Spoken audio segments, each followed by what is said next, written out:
Assalamualaikum warahmatullahi wabarakatuh. Hai teman-teman semua, perkenalkan kami dari kelompok 4 akan menjelaskan tentang kerajaan Mataram Islam. Yuk simak bareng-bareng, semoga menyenangkan ya. Ada di mana sih letak kerajaan Mataram Islam? Pada kurun waktu 1613 sampai 1645, wilayah kekuasaan Mataram Islam meliputi Jawa Tengah, Jawa Timur, dan sebagian Jawa Barat.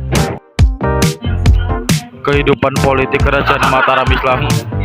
Kesultanan Mataram mencapai puncak kejayaannya pada masa pemerintahan Sultan Agung dari 1613 sampai 1645 Masehi.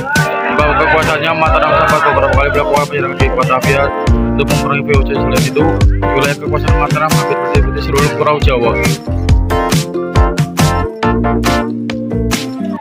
Kehidupan ekonomi kerajaan Mataram Islam agraris yang mengutamakan perekonomian di bidang pertanian. Pada abad ke-17, Mataram dikenal sebagai kerajaan penghasil beras terbesar di Nusantara. Pada masa pemerintahan Sultan Agung, kerajaan Mataram Islam mengembangkan sektor perdagangan maritim. Nah, selanjutnya bagaimana sih kehidupan kebudayaan kerajaan Mataram Islam? Nah, di bidang sosial, masyarakat kerajaan Mataram Islam masih bersifat feodal. Adapun dalam bidang budaya, kerajaan Mataram Islam meninggalkan tradisi seperti gerbek dan kesusastraan seperti kitab Astra Bata. Ayo kita belajar raja-raja kerajaan Mataram Islam. Sutawijaya atau Penembahan Senopati 1584-1601. Penembahan Senopati selaku Sultan pertama berkuasa selama 17 tahun. Pada masa kekuasaannya, ia menaklukkan berbagai wilayah sekitar seperti Madiun, Surabaya, dan Kediri. Raja yang kedua yaitu Raden Mas Jolang atau Panembahan Sedo Ingkrapya. Nah, raja yang ketiga yaitu Raden Mas Rangsang atau Sultan Agung dari 1613 sampai 1645. Di bawah pemerintahannya, Mataram mencapai puncak kejayaan. Sultan Agung pernah berusaha menguasai Batavia yang merupakan pusat pemerintahan VOC, yaitu tahun 1628 sampai 1629. Namun gagal. Lalu ada sistem pemerintahan Kesultanan Mataram. Yang pertama ada Kuta Negara atau daerah pusat keraton. Yang kedua ada Negara Agung atau daerah sekitar Kuta Negara. Yang ketiga ada Mancanegara, daerah di luar Negara Agung. Yang keempat ada pesisir, yaitu daerah di pesisir. Yang keempat yaitu Raja Mas Sayyidin atau Amangkurat I dari 1646 sampai 1677. Amangkurat I diketahui kurang mampu meraup dukungan dari rakyat dan pejabat kerajaan, sehingga ia mulai mendekati VOC. Nah, karena aksi ini menimbulkan ketidaksenangan di kalangan keraton. Terlebih Amangkurat bersifat ekstrim terhadap para penentangnya. Nah, yang kelima ini ada Pangeran Adipati Anom atau Amangkurat II dari 1677 sampai 1703. Ia sangat patuh pada VOC pada masa pemerintahannya. Nah, karena keaksiannya atau beliaunya ini patuh terhadap VOC, akhirnya Belanda ini menguasai hampir sebagian besar wilayah Mataram. Amangkurat II akhirnya menyingkir ke daerah pedesaan dan membangun ibu kota baru namanya Kartasura.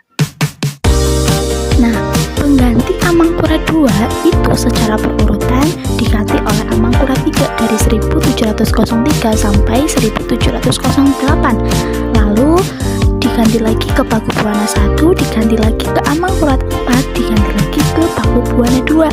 Nah, VOC ini pada suatu ketika VOC ini tuh tidak menyukai Amangkurat III karena menentang VOC, sehingga VOC ini mengangkat Pakubuwana I sebagai Sultan Mataram.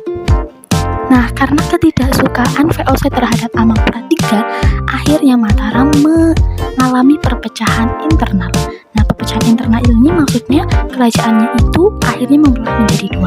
Nah, kekacauan politik ini diselesaikan oleh Pakubuwana III. Nah, sampai sekarang Kesultanan Mataram itu telah menjadi 4 atau memiliki 4 kerajaan. Yang pertama Kesultanan Yogyakarta, yang kedua Pakualangan, yang ketiga Kasunan Surakarta, dan yang keempat Mangkunegaran. Peninggalan Kerajaan Mataram Islam. Peninggalan Kerajaan Mataram Islam yang pertama adalah Keraton Kesultanan Yogyakarta. Tempat ini adalah tempat tinggal Raja Yogya, Sri Sultan Hamengkubuwono V, yang sekaligus menjabat sebagai Gubernur Daerah Istimewa Yogyakarta. Bangunan ini dibangun pada tahun 1755 dan di depannya terdapat alun-alun.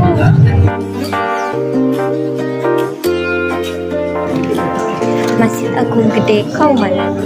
Mataram Islam adalah kerajaan Jawa yang bercorak Islam. Maka masjid adalah bangunan yang wajib ada di sekitar keraton. Masjid Gede Kauman berlokasi di area barat alun-alun utara Yogyakarta. Peninggalan Sri Sultan Hamengkubuwono I yang dibangun pada tahun 1773. 3. Keraton Kesunanan Surakarta. Peninggalan Kerajaan Mataram Islam di Surakarta adalah Keraton Kesunanan Surakarta. Keraton ini dibangun pada tahun 1745. Keraton yang kini juga beralih fungsi menjadi sebuah museum ini memiliki pusaka-pusaka kerajaan, barang-barang antik, dan senjata kuno peninggalan masa lalu. 4. Masjid Kota Gede. Sebagai bekas ibu kota Mataram Islam, Kota Gede juga memiliki sebuah masjid agung yang terletak di sebelah selatan Pasar Kota Gede, Yogyakarta. Meskipun tidak diketahui secara pasti kapan pembangunan masjid tersebut, namun diyakini bahwa Masjid Kota Gede dibangun pada masa sebagai bekas ibu kota Mataram. Yang kelima adalah Taman Sari. Taman Sari adalah situs bekas taman istana yang dimiliki oleh Keraton Yogyakarta. Taman Sari diperkirakan dibangun pada masa Sultan Hamengkubuwono I, yaitu pada tahun 1758 sampai 1765. Tempat yang kini sudah beralih fungsi dahulu merupakan area meditasi, area pertahanan, dan area persembunyian. Keruntuhan Kerajaan Mataram. 1. Kemunduran sosial ekonomi. Sultan Agung adalah raja yang sangat anti kolonialisme dan tercatat 2 kali menyerang VOC di Batavia. 2. Terjadinya pemberontakan. Sultan Amangkurat I memerintah mulai dari 1645 sampai 1677 dan pada masanya terjadi berbagai pemberontakan. 3. Dibaginya kerajaan menjadi kerajaan kecil. Kekacauan dalam internal kerajaan Mataram Islam tersebut berkelanjutan hingga masa kepemimpinan Pakubuwono III. Kekacauan tersebut muncul karena sebagian pihak kerajaan perang Belanda, sementara sebagian lainnya terus mendukung VOC Belanda.